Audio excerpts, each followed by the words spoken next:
Alors, bonjour à tous, je suis ravi d'être en compagnie de Bernard Lassus. Bernard, vous êtes le pilote du programme Linky.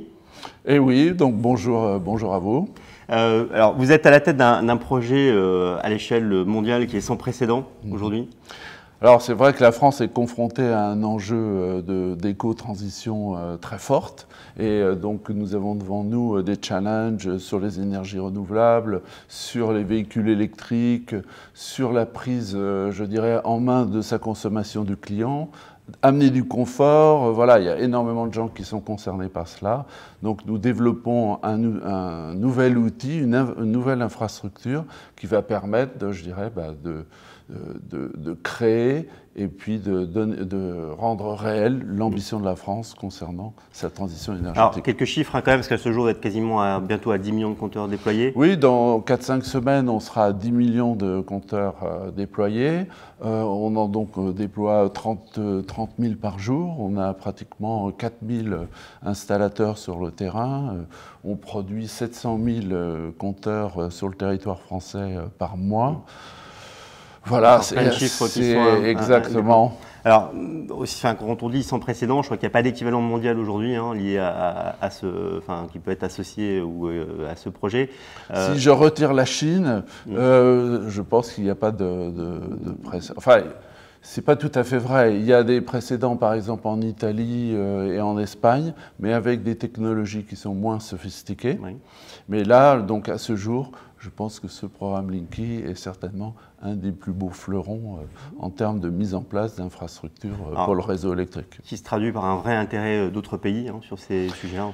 Bien oui, c'est qu'avec pratiquement 10 millions, on commence à devenir vraiment crédible au niveau mondial, que ce soit sur la capacité de conduire ce genre de programme ou par les technologies qu'elle met en place. Notamment, il y a une technologie qu'on appelle CPL G3, donc courant porteur en ligne, qui devient un standard international et qui a été créé par des Français et qui intéresse des pays comme l'Égypte, l'Arabie Saoudite, l'Inde, la Belgique, la Suisse.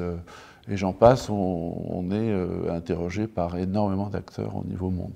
Alors, l'enjeu aujourd'hui, il est quand même difficile parce qu'il faut déployer ça rapidement. Avec une réalité aujourd'hui, c'est que les usages où toute la dynamique d'innovation qui va être permis et rendue accessible à l'utilisateur sont à construire aujourd'hui avec tout un écosystème qui va se mobiliser autour de ce sujet-là.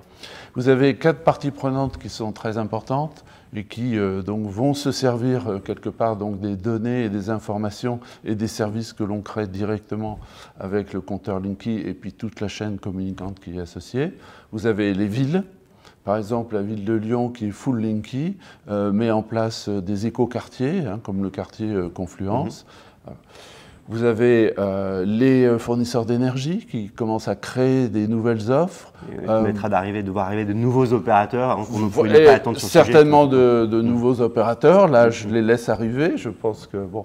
Et puis donc des nouvelles offres qui commencent à se créer, des offres week-end et qui sont basées sur une meilleure connaissance de la consommation des clients. Les consommateurs, les clients par eux-mêmes, qui commencent à prendre en main les outils que l'on met à disposition pour mieux connaître leur consommation, voir l'impact des éco-gestes. Et là, je crois qu'il y a une forte attente là-dessus. Et puis le confort qui est associé, c'est-à-dire de pouvoir, je dirais, bénéficier des changements de puissance, des mises en service à distance sans dérangement et tout. Et puis le quatrième acteur, c'est nous-mêmes. C'est comment maintenant on va pouvoir conduire cette infrastructure avec les données que nous donne donc l'ensemble de ces compteurs pour pouvoir exercer notre mission de service public aujourd'hui, c'est-à-dire fournir, quel que soit l'endroit au niveau France, de l'électricité de qualité au moindre coût. Et puis aussi, une deuxième chose que peut-être on ne sait pas, mais c'est de pouvoir penser le réseau de demain pour pouvoir intégrer toutes les ambitions que la France a sur la transition énergétique. Sachant qu'on a un réseau très performant en France au niveau électrique, mais qu'on voit dans certains pays aujourd'hui où les usages liés aux véhicules électriques, etc., créent quand même une certaine tension sur le réseau Et ça, aujourd'hui, vous avez un engagement aussi de qualité de service de demain de pouvoir anticiper tout ça. Exactement, parce que les compteurs que nous avons installés sont d'une technologie, en gros, des années 60, même si ça a été un petit peu modernisé, à un moment où l'électricité était plutôt abondante et il fallait plutôt pousser les usages. Maintenant, on a complètement changé d'espace, de contraintes. On est plutôt sur essayer de mieux maîtriser son énergie, mieux l'utiliser. Et donc, nous sommes confrontés à ça, mais tous les pays au monde le sont.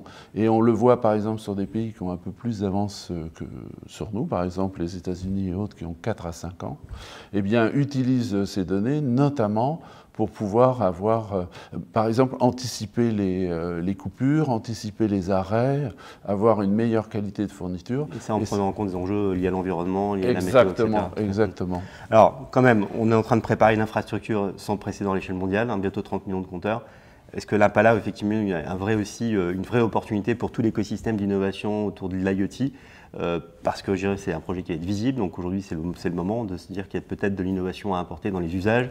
Il y a déjà des startups qui travaillent sur ces sujets alors qui ne sont peut-être pas assez connus aujourd'hui, mais il n'y a pas que Google ou Amazon qui vont travailler sur le domicile en termes d'objets connectés et d'usage. Donc là, on pressent quand même un terrain de jeu aussi tout à fait intéressant à l'échelle mondiale pour les sociétés qui vont se penser sur le sujet. Alors tout à fait, parce que bon, nous avons un laboratoire qui est un des plus grands d'Europe où nous testons nos matériels, mais nous mettons aussi à disposition des locaux où les startups et puis d'autres opérateurs qui viennent justement approcher l'écosystème autour du compteur, mais de manière assez différente, en fin de compte. Il y en a, c'est plutôt sur le croisement des données pour apporter un meilleur service au niveau du consommateur, un meilleur service au niveau des villes, par exemple, pour mieux cibler leurs investissements. Et puis vous avez d'autres opérateurs qui sont plutôt sur l'innovation technologique, c'est-à-dire utiliser l'information directe du compteur pour, par exemple, envoyer des signaux à l'intérieur de la maison pour consommer mieux ou à certains moments, envoyer des informations sur les managers d'énergie pour, disons, réaliser une domotique vraiment de qualité. Donc on voit qu'il y a plein de pistes qui partent et je pense que c'est hyper passionnant parce que, je dirais, on ne sait pas tout à fait comment sera le futur, mais on voit bien que, voilà, on ouvre des opportunités et je dirais qu'un service public comme le nôtre, il est un petit peu ce qu'on appelle en langage anglais un enabler, on est un facilitateur et je crois que là on remplit bien notre rôle par la mise en place de cette infrastructure. Bernard, merci pour ces éclairages. On vous renvoie aussi au dossier Linky qui a été produit par l'équipe de la rédaction Agency et puis on va suivre tout ça de près. Merci beaucoup. Merci.